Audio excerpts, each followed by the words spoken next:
Excuse the lighting, excuse the plant. Oh my gosh. I've stopped giving, let's call it feedback on all the Delphi madness for quite a while now, but honestly, it's so repulsive how some people operate. Now, we know little Joe Luis, crime night he is now, would love to sermonize in his own church, have people tithe to him. He loves adulation, and yes, he does want to make money off YouTube. He just likes to throw around accusations of that to other people as if it's filthy, but it's something that he himself tries many times with his Patreon, his members only. He always comes back because people just won't pay for it. But, you know, he's got his fair share of sycophants. And he's over there, you know,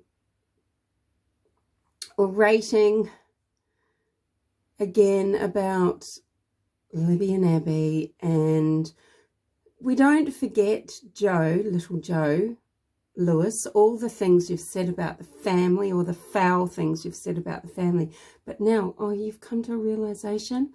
You've come to a realization about a cabal, about, you know, the mafia, or, you know, some drug ring. And yeah, you don't blame the family at all. They're just frightened. And that's what Promise Not to Tell is all about.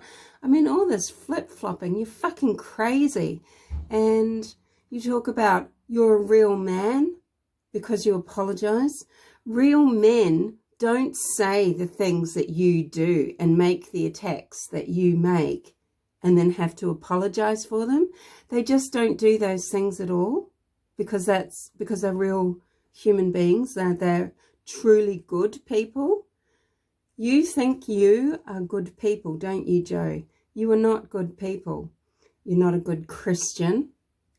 You're a fake. You're a fraud. You're a hypocrite. You're hateful. And you are a narcissist. And you love the attention. And that's what it's all about.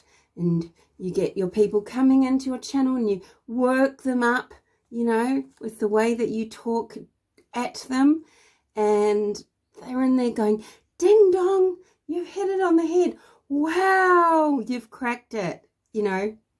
Like the 15 other theories that you've been so passionate about, all pretty much involving Libby's family, maybe actually killing Libby, you know.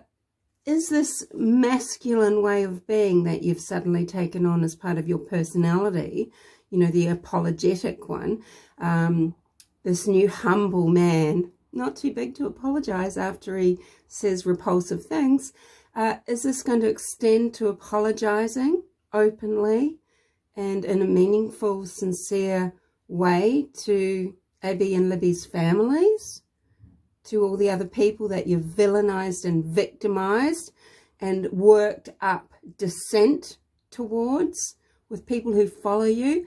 I mean,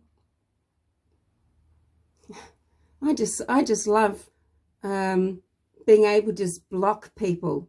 I know exactly where their ideas lie and what is in their mushy brain and their weak hearts when I see them in comment sections such as yours, little Joe.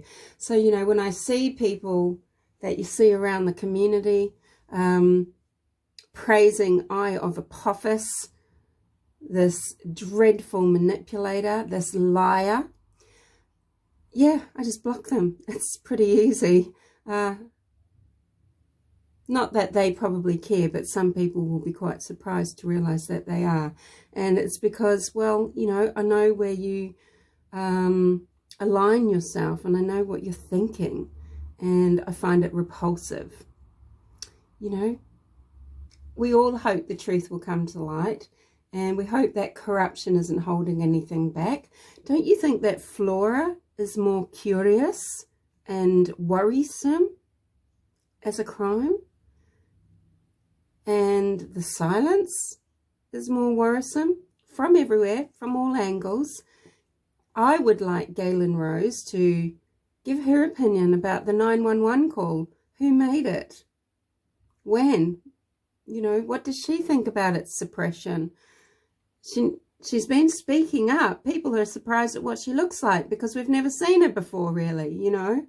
And now, maybe through healing and a little bit of grief, you know, she's able to come and talk, because she must be desperate to talk about her girls. She must just want to keep their names and their spirits alive in her speech, in everyone's consciousness as often as possible. It must be abhorrent to be thrown into this universe where you just don't have children anymore. You wake up and they're not there. You are never going to hear them argue and have to sort of fight out. You're never going to buy them clothing. You're never going to put eggs down in front of them for a meal, give them a hug. They're never going to kiss you on the cheek again. And anyway, I've got no time on my recorder here. So anyway, little Joe Luis, what the fuck? Just, we see you, okay? We see you.